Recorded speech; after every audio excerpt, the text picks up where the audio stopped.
नमस्कार मित्रों,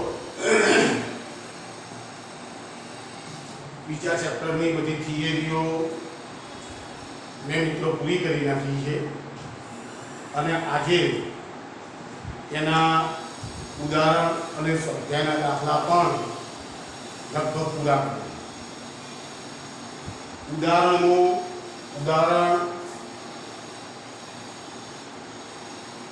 2.10 છે. ઉદાહરણ 2.10 મિત્રો, પાન નંબર છે 82. એમાં બે પ્રશ્નો પૂછેલા છે મિત્રો, ખૂબ અગત્યનો દાખલો. 900 પીકો ફેરેડેના એક કેપેસિટરને 900 પીકો ફેરેડેના એક કેપેસિટરને 100 વોલ્ટની બેટરી વડે વિદ્યુત ભારિત કરાય છે,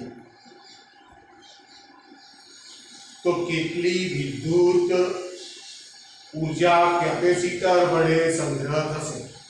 પહેલો પ્રશ્ન આવો. બીજો પ્રશ્ન છે, કેપેસિટરનું જોડાણ બેટરીથી દૂર કરી બીજા 900 પીકો ફેરેડેમાં વિદ્યુતભાર વિહીન કેપેસિટર સાથે જોડવામાં આવે છે, તો કેટલી સ્થિત વિદ્યુત ઊર્જા સંગ્રહ પામશે?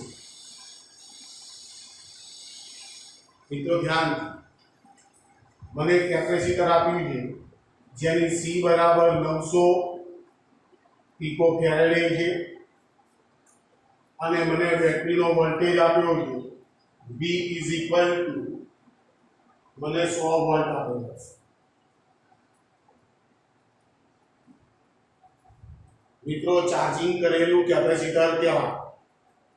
V વોલ્ટ આટલા લાગુ પાડ્યા છે, એની મદદથી કેપેસિટરને ચાર્જ કરવામાં આવેલું છે, એટલે એની અંદર ઊર્જા હોય છે. બરાબર છે મિત્રો? ધ્યાન, તો મારે સ્થિત વિદ્યુત ઊર્જા ગણવી છે. એની સ્થિત વિદ્યુત ઊર્જા ગણવી છે. U is equal to 1/2 CV² સમીકરણ. મિત્રો, આમાં કશું નથી. E is equal to 1/2. C ની કિંમત જાણવું, 900 ગુણ્યા 10⁻⁻12. પીકો એટલે 10⁻⁻12 અને V નો સ્ક્વેર એટલે 10⁴ થશે. ચલો મિત્રો, complete. E is equal to આ થશે 450 ગુણ્યા 10⁻⁻8. એક બિંદુ કાઢી નાખું, 10⁻⁻7. 4.5 કરી નાખું, 10⁻⁻6. is equal to 4.5 into 10⁻⁻6. મિત્રો, આ પ્રશ્નમાં કશું નથી. આનો એ પ્રશ્ન હતો. આવી રીતે આપણે ઊર્જાઓ ગણી શકીએ. મિત્રો, આની અંદર બહુ સરસ વાત આ છે કે આ જે કેપેસિટર હતું, એ કેપેસિટર માની લો કે આ આપણું કેપેસિટર હતું, ચાર્જ કરેલું કેપેસિટર છે. આના ઉપર માની લો કે +20 ભાર છે અને આના ઉપર માની લો કે -20 ભાર છે. બરાબર છે? એનું કેપેસિટન્સ મને C બરાબર 900 પીકો ફેરેડે આપેલું છે. માની લઈએ કે આ કેપેસિટર ઉપર +20 ભાર છે અને આના ઉપર -20 ભાર. જ્યારે આવું હતું ત્યારે ચલો મિત્રો, ઓકે. હવે હું શું કરું છું, આવું નવું બીજું કેપેસિટર પેલી બેટરી છોડી નાખી, બેટરી છોડી અને એની સાથે આવું નવું એક બીજું કેપેસિટર એની સાથે જોડવાનું આવે. મિત્રો, આ સમાંતર જોડાણ છે. આનું કેપેસિટન્સ પણ C જેટલું છે. બરાબર મિત્રો?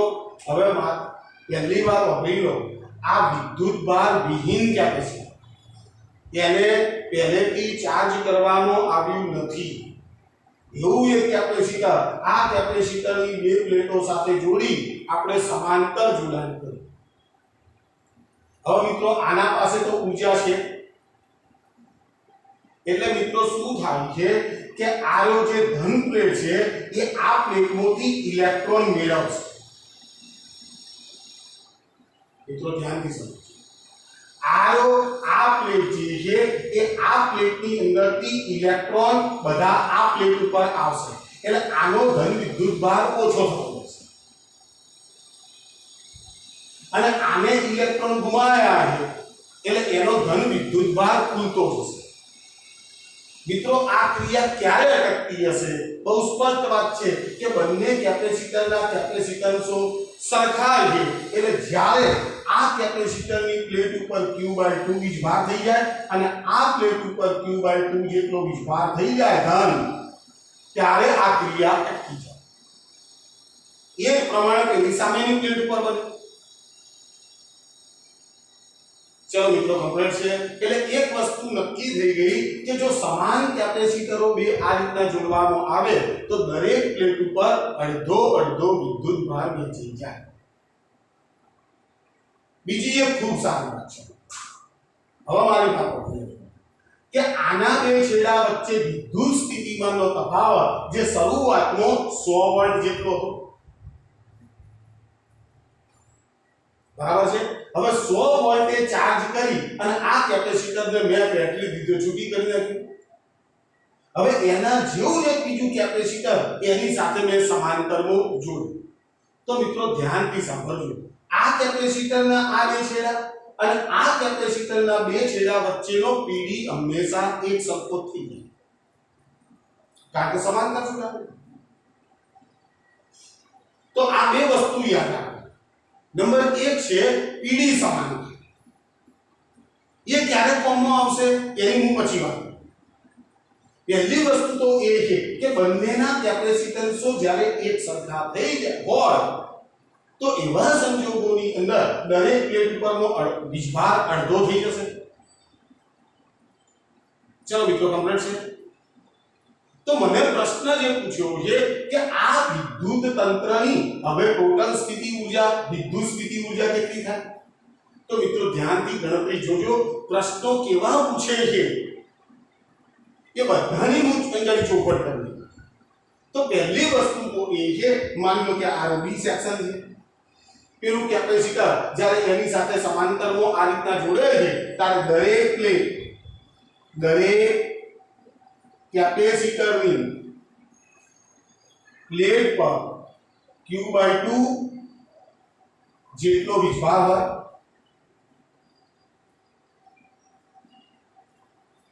બરાબર છે મિત્રો તો હવે હું શું કરું છું હવે આ કેપેસિટરની ઊર્જા ગણવા છું મિત્રો સમજો તો પ્રથમ કેપેસિટરની ઊર્જા ગણવા દઉં છું જેને હું q ડેશ કહું આપણી પાસે સૂત્ર છે q²/2c મિત્રો ધ્યાનથી આપણે આ સૂત્ર નહીં વાપરીએ q²/2c સૂત્ર વાપરો તો q²/2c એટલે q ડેશ નો સ્ક્વેર ભાગ્યા 2c1 વાપરીશ મિત્રો બરાબર સમજો q ડેશ નો સ્ક્વેર ભાગ્યા 2c1 સૂત્ર વાપર્યું તો a આઈ ગઈ q² ભાગ્યા 4 ઇન્ટુ ટ્વાઇસ c1 સમીકરણ આવશે મિત્રો બોલો બરાબર છે હવે મિત્રો q² ભાગ્યા 2c1 c1 ખરેખર કોણ હતો તો કે આ કેપેસિટર હું કોની ઊર્જા હાલ કરી રહ્યો છું તો કે આ કેપેસિટર એને મેં આ તો બે કેપેસિટર છે એટલે મેં c1 કીધું ખ્યાલ આવ્યો છે એટલે આ q² ભાગ્યા 2c1 એટલે પહેલા કેપેસિટરની ઊર્જા થઈ તો આની જગ્યા ઉપર હું u લખી નાખું q² ભાગ્યા ટ્વાઇસ c1 ની જગ્યાએ અને ભાગ્યા આ 4 આટલો હશે મિત્રો બરોબર હવે બીજા દ્વિતીય કેપેસિટરની ઊર્જા u ડબલ ડેશ કે હવે એના ઉપરનો વીજભાર કેટલો છે તો કે q/2 તો a આનું સમીકરણ આવું આવશે q² ભાગ્યા 4 ટ્વાઇસ c2 પણ મિત્રો c2 અને c1 ની કિંમત તો સરખી જ છે સમજો q² હું અહીં જુદી લઈ આપું તમને અહીં ગઈ આ બંનેની કિંમતો જુદી એક જ છે હાલ તો तो E इज इक्वल टू આ પણ Q/4। તો હવે જે તંત્ર તમારું થયું છે ટોટલ એ તંત્રની કુલ ઊર્જા U triple dash E is equal to આની ઊર્જા વત્તા આની ઊર્જા, તો E is equal to U dash plus U double dash। E is equal to આ છે U/4 plus U/4, E is equal to 2U/4, E is equal to U/2।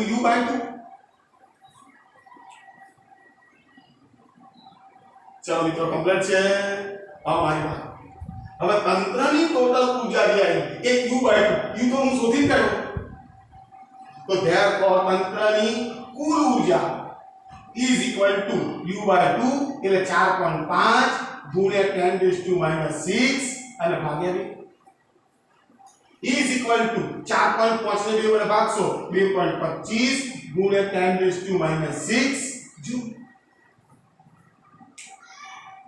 और मित्रों खास आ दाखलो એટલા માટે અગત્યનો ખૂબ છે મિત્રો। કેટલીક વખત ગુજકેટ પરીક્ષામાં, જેડબલઈમાં, નીટ જેવી પરીક્ષાની અંદર જો બંને કેપેસિટરની કિંમતો તમને એક સરખી આપે, રિપીટેશન કરું છું, જો એક સરખી આપે તો મિત્રો કોઈ બહુ વિચારવાનું નહીં। જો તમે એકલા સિંગલ કેપેસિટરની ઊર્જા કેટલી થશે U/4, एक कैपेसिटरनी ऊर्जा તમને માંગે તો એ U/4 જેટલી થઈ જાય, અને જો તમને તંત્રની કુલ ઊર્જા માંગે તો એ U/2 જેટલી થઈ જાય, અડધી થઈ જાય। ચલો મિત્રો કમ્પ્લીટ છે। હવે એક મહત્વનું છે મિત્રો, ધ્યાનથી જે કેપેસિટર તમે ઓરિજિનલ કેપેસિટર ચાર્જેબલ કેપેસિટર જે તમે લીધું હતું એની ઊર્જા ખરેખર 4.5 × 10⁻⁶ જૂલ જેટલી હતી। હવે તમને મળી હતી તો મિત્રો બહુ સ્પષ્ટ વાત છે કે આના કરતા તો આ ઊર્જા અડધી થઈ ગઈ છે, આ ચોથા ભાગની થઈ ગઈ છે, તો પછી આ ઊર્જા ઓછી કેમ થઈ જાય? મહત્વનો પ્રશ્ન મિત્રો આ। તો મિત્રો ધ્યાનથી સાંભળજો, જ્યારે એક કેપેસિટર જે ઊર્જાવાળું હોય, ચાર્જેબલ કેપેસિટર હોય, અને એ ચાર્જેબલ કેપેસિટરને તમે કોઈ વિદ્યુતભાર વિહીન કેપેસિટર સાથે જોડો છો ત્યારે આ વાહક તારની અંદરથી ઇલેક્ટ્રોન ગતિ કરી અને અહીં ઘડી પ્રવાહનું સર્જન થાય, પ્રવાહ રચાય, અને આ પ્રવાહ રચાય એટલે વાહક તાવગ્રામ થવાય, એટલે થોડો ઘણો ઉષ્મા ઊર્જા સ્વરૂપે એનો વ્યય, અને વિદ્યુતભાર જ્યારે આ વાહક તારમાંથી વળતા હોય છે ત્યારે એની અંદરથી વિદ્યુત ચુંબકીય તરંગો પણ ઉત્સર્જિત થતા હોય, એટલે વિદ્યુત ચુંબકીય વિકિરણ પણ ઊર્જાવાળું છે, એ ઊર્જાનો પણ વ્યય થવાનો। ટૂંકમાં કહેવાનો અર્થ મિત્રો શું છે? નંબર 1 ઉષ્મા ઊર્જા, નંબર 2 વિકિરણ ઊર્જા સ્વરૂપે આ ઊર્જાનો વ્યય થતો હોય છે, અને માટે આ ઊર્જા આપણને ઓછી છે। ચલો મિત્રો કમ્પ્લીટ વાત છે। તો મિત્રો ખૂબ અગત્યનું, હું પછી જુદા જુદા કેપેસિટર ધરાવતા કેપેસિટન્સો આપેલા હોય અને એનું આવું જોડાણ આપે તો મિત્રો કેવી રીતે દાખલો ગણવો એ પણ હું તમને શીખવાડી દઉં છું। ચલો ધ્યાનથી, તો બરોબર ધ્યાનથી ઉતારી લો પહેલા।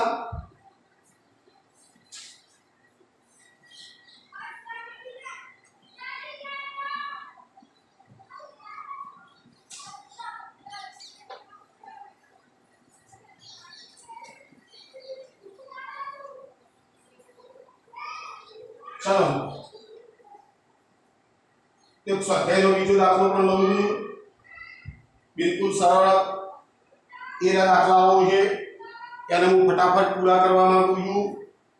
મિત્રો ધ્યાનથી પ્રશ્ન આવો છે, પ્રશ્ન નંબર દાખલો નંબર છે સ્વાધ્યાયનો 2.4, દાખલો નંબર છે 2.4।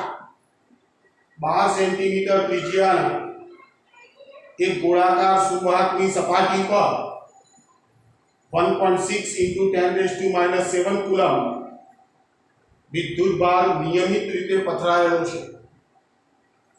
તો નંબર 1, ગોળાની અંદર ગોળાની તરફ બહાર અને ગોળાના કેન્દ્રથી 18 સેન્ટીમીટરના અંતરે આવેલા બિંદુએ વિદ્યુત ક્ષેત્ર શોધો. મિત્રો મને વિદ્યુત ક્ષેત્ર જ ખાલી શોધવાનું કીધું છે, પણ હું તમને વિદ્યુત સ્થિતિમાન પણ શોધાઈ નાખું. દાખલો બિલકુલ સરળ થઈ ગયો. એટલે હું તમને વિદ્યુત ક્ષેત્ર પણ શોધાવું છું અને વિદ્યુત સ્થિતિમાન પણ શોધાવું. ચાલો ધ્યાનથી મને ગોળાકાર સપાટી આપી છે જેની ત્રિજ્યા કેપિટલ R બરાબર માની લઈએ, ત્યારે માનીમાં નથી 12 સેન્ટીમીટર આપી દીધી છે. 12 ગુણ્યા 10⁻² મીટર. ચલો એના ઉપરનો વિદ્યુત ભાર પણ આપી દીધો છે. Q is equal to 1.6 into 10⁻⁷ coulomb. આટલો વિદ્યુત ભાર આપેલો. ચલો ધ્યાનથી મિત્રો નંબર 1. ચલો ગોળાની અંદર મિત્રો આ આપણો ગોળો. આ ગોળાની ઉપર આ બધો વિદ્યુત ભાર પથરાયેલો છે. આ એની ત્રિજ્યા કેપિટલ R મિત્રો. મને એમ કહે કે અંદર વિદ્યુત ક્ષેત્ર કેટલું હોય, તો મિત્રો ધ્યાનથી બરોબર સમજી જાઓ. અંદર વિદ્યુત ભાર છે ખરો? આ તો વિદ્યુત ભારિત કવચ થઈ ગઈ હવે. એટલે અંદરનું વિદ્યુત ગોળાની અંદર E is equal to 0. મિત્રો લાઈટ ના લેતા હા. MCQ ની અંદર બહુ અગત્યની મેટર છે. ગોળાની અંદર વિદ્યુત ક્ષેત્રની કિંમત 0.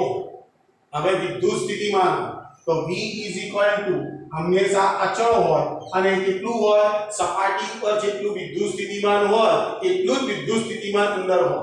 તો E is equal to મારી પાસે આવશે Q ભાગ્યા કેપિટલ R. હું બંને વસ્તુ મિત્રો શોધાઈ નાખું. ચલો K ની કિંમત 9 × 10⁻⁹, Q ની કિંમત 1.6 × 10⁻⁷ અને R ની કિંમત આપી છે મિત્રો 12 × 10⁻². ચલો ઓકે. તો E is equal to મિત્રો ધ્યાનથી 9 × 1.6 × 10⁻⁹, 9 માંથી 7 ગયા એટલે 2 વધશે અને ભાગ્યા આ 12 × 10⁻² ને ઉપર લઈ જવું એટલે અહીં ગાડી થશે 4. ચલો મિત્રો કમ્પ્લીટ છે. તો E is equal to 9 × 16 × 10⁻³ અને ભાગ્યા 12. ચલો 2 છે ઉડે. અહીંયા 2 આવશે 8, અહીંયા 2 આવશે 6, અહીંયા 2 આવશે 4, અહીંયા 2 આવશે 3. આ 3 તરી 9 એટલે 4 તરી 12 is equal to 12 × 10⁻³ વોટ. વિદ્યુત સ્થિતિમાન થઈ ગયું. વિદ્યુત ક્ષેત્ર ગોળાની અંદર પહેલો પ્રશ્ન હતો આપણો. ચલો બીજો પ્રશ્ન. હવે ગોળાની તરત બહાર એટલે સપાટી પર.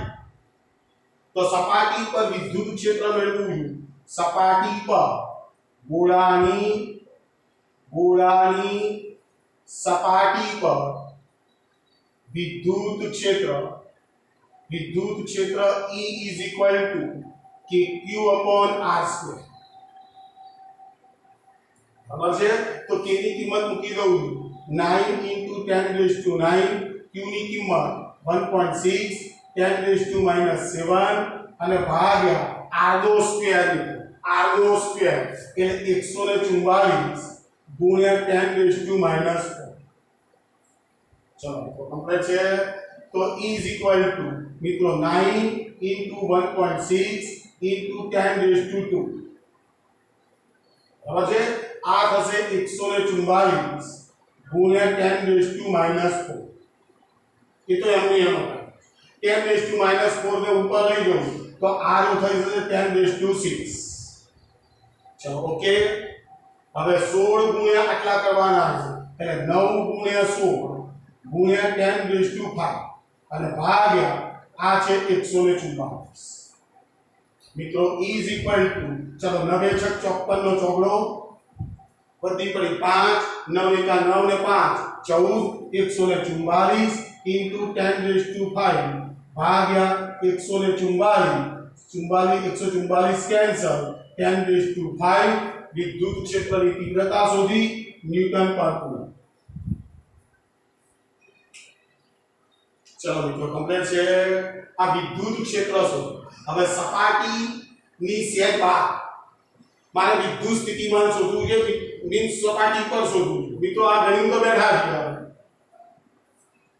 સપાટી ઉપર અને અંદરના વિસ્તારનો વિદ્યુત સ્થિતિમાન તો એક સરખું રહેવાનું ચલો ક્લિયર છે એટલે એ વસ્તુ તો આપણને ખબર જ છે ચલો નંબર 3 હવે મિત્રો મને શું કહેવું આ ગોળાના કેન્દ્રથી 18 સેન્ટીમીટરના અંતર અહીંયાથી 18 સેન્ટીમીટરના અંતરે જવાનું બરાબર છે તો આપણી પાસે સૂત્ર છે ઈ ગોળાની બહાર વિદ્યુત ક્ષેત્ર શોધવું E is equal to Q upon small r no square चलो मित्रों समझ पड़ी है चलो E is equal to 9 into 10 raised to 9 Q ની કિંમત 1.6 into 10 raised to minus 7 અને ભાગ્યા r નો સ્ક્વેર એટલે હવે 18 નો સ્ક્વેર કરવો પડશે તો હું અહીં આવું કરું છું 18 ગુણ્યા 18 ગુણ્યા 10 raised to minus 4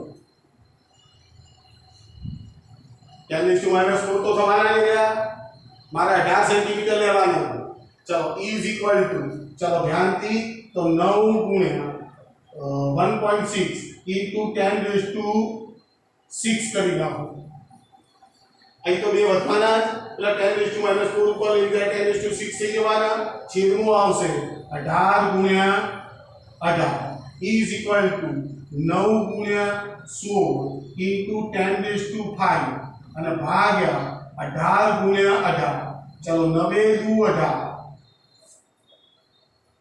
चलो 8 दू 16 2 4 2 9 चलो 9 भाग्या 4 is 4 Bhagya 9 sorry 4 Bhagya 9 into 10 raised to 5 चलो मित्रों कंप्लीट છે 4 भाग्या 9 આ એટલે 9 ચોકુ 36 9 पंचे 45 એટલે 9 चौक 36 થશે E is equal to 0.4 36 એટલે 4 વધશે એટલે 44 એટલે 44 into 10 raised to 5 શું મિત્રો શોધી ગયો છું ન્યૂટન પર કુલમ ચલો મિત્રો કમ્પ્લીટ છે તો એ પ્રમાણે વિદ્યુત સ્થિતિમાન શોધવું તો V is equal to Q upon small r K ની કિંમત 9 into 10 raised to 9 1.6 into 10 raised to minus 7 અને ભાગ્યા r ની કિંમત 18 ગુણ્યા 10 raised to minus 2 મિત્રો હવે સ્ક્વેર નથી કરવાનો એટલે અહીં ગાડી આવશે 9 દુ 18 9 દુ 18 અને અહીં થઈ જશે 0.8 જો તો E is equal to r 0.8 चलो અહીં તો 10 raised to 2 આવાના આને 2 ને ઉપર લઈ લો ગુણ્યા 10 raised to 4 is equal to 8 ગુણ્યા 10 raised to 3 અને આ વિદ્યુત સ્થિતિમાન શોધ્યું મિત્રો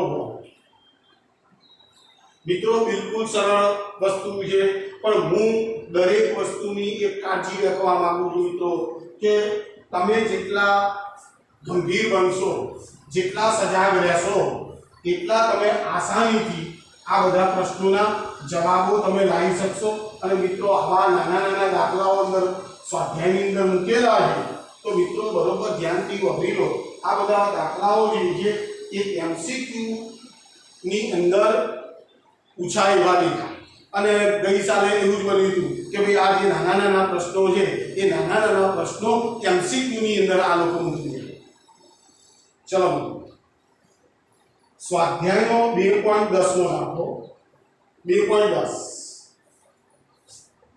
स्वाध्यायનો 2.10 નો દાખલો બિલકુલ સરળ મિત્રો 12 પીકો ફેરેડેનું એક કેપેસિટર 500 વોલ્ટની બેટરી સાથે જોડેલું છે તો કેપેસિટરનું કેટલી સ્થિત વિદ્યુત ઊર્જા સંગ્રહ પામી હશે ઓ તો આ તો સી આપેલો છે અને B આપેલો છે તો ચલો ઝડપથી કરી નાખો ચલો C is equal to 12 pico farad is equal to 12 ગુણ્યા 10 raised to minus 12 ફેરેડે ચલો B ની કિંમત આપીએ B is equal to 50 vote મને કહે છે સ્થિત વિદ્યુત સ્થિતિ ઊર્જા શોધો U is equal to 1/2 CV નો square E is equal to 1/2 C ની કિંમત 12 ગુણ્યા 10 raised to minus 12 અને B square means 50 નો વર્ગ means 2500. चलो okay E is equal to आरो 6 गुण्या 25 गुण्या 10 raised to minus 10 બે મિનિટ કાઢી 25 શબ્દો વર્ષો E is equal to આરો વર્ષો गुण्या 10 raised to minus 10 E is equal to 15 गुण્યા 10 raised to minus 9 ऊर्जा शोधी लीजिए मित्रों आवा दाखला कोई તમે 3 ગુણની અંદર પૂછવાની શક્યતાઓ બિલકુલ ઓછી દેખાય તો સ્વાધ્યાયમાં મુકેલા છે પ્રશ્નોમાં ચલો મિત્રો એક અગત્યનો પ્રશ્ન લઈ લો ખેંચી લઉં છું મિત્રો ધ્યાન 2.11 વાળા સ્વાધ્યાયનો 2.11 વાળા હવે મિત્રો ધ્યાન 600 પીકો ફેરેડેનું એક કેપેસિટર 200 વોલ્ટના સપ્લાય વડે વિદ્યુત ભારિત કરવામાં આવ્યું છે પછી તેનું સપ્લાય સાથેનું જોડાણ દૂર કરવામાં આવ્યું છે અને બીજા વિદ્યુત ભારિત ન હોય તેવા 600 પીકો ફેરેડેના કેપેસિટર સાથે જોડવામાં આવ્યું છે મિત્રો આ તો બંનેના કેપેસિટન્સો સરખા જ આપ્યા છે પાછા જો આગળ બે દાખલો ગણાવ્યો છતાં ગણી નાખીએ આપણે કેપેસિટર સાથે જોડવામાં આવે તો આ પ્રક્રિયામાં કેટલી ઊર્જા ગુમાવાતી હશે આવો પ્રશ્ન પૂછો છો કેટલી ઊર્જા ગુમાવાતી હશે એવો મને પ્રશ્ન પૂછ્યો છે તો મિત્રો આવા પ્રશ્નોના જવાબો છે ને તમે ડાયરેક્ટ પણ આપી શકો એ પછી હું તમને શીખવાડું છું બરાબર હવે મને C is equal to અહીં ગાડી 600 આપેલા 600 pico ફેરેડ is equal to 6 into 10 raised to minus 10 faraday થશે B ની કિંમત મને કઈક આપેલી છે B is equal to 200 volt 200 volt આપેલી તો હું પહેલા આ કેપેસિટરની ઊર્જા મિત્રો ગણી નાખું તો U is equal to 1/2 CV નો સ્ક્વેર is equal to 1 તૃતીયાંશ into 6 into 10 raised to minus 10 અને 200 નો વર્ગ એટલે 4 ગુણ્યા 10 raised to 4 થવાનું તો is equal to ચલો અહીં ગાડી આવશે 3 એટલે 4 તરી 12 ગુણ્યા 10 raised to minus 6 જૂલ હવે મિત્રો હવે જો ધ્યાન હવે મને આના જેવું જ કીધું કે ભાઈ આનું એક કેપેસિટર હતું અને એના જેવા બીજા કેપેસિટર સાથે આ પ્રકારનું જોડાણ કરી નાખ્યું તો બંને ઉપર વિદ્યુત ભાર અડધો અડધો થઈ ગયો હશે તો મેં તમને વિધિ બતાવી દીધી હવે તો અહીંયા ધ્યાનથી દરેક કેપેસિટરની ઊર્જા U/4 જેટલી થશે therefore તંત્રની કુલ ઊર્જા is equal to U/2 થશે તો મને પ્રશ્ન શું પૂછ્યો મિત્રો કે ગુમાવાતી ઊર્જા કેટલી હશે તો હું આ U/2 ગણી લઉં તો U/2 ગણું તો is equal to U ની કિંમત તૈયાર છે 12 ગુણ્યા 10 raised to minus 6 ભાગ્યા b is equal to 6 into 10 raised to minus 6 joule થશે મિત્રો ખ્યાલ આવ્યો આ તંત્રની કુલ ઊર્જા હવે આ જોડાણ કર્યા પછી થઈ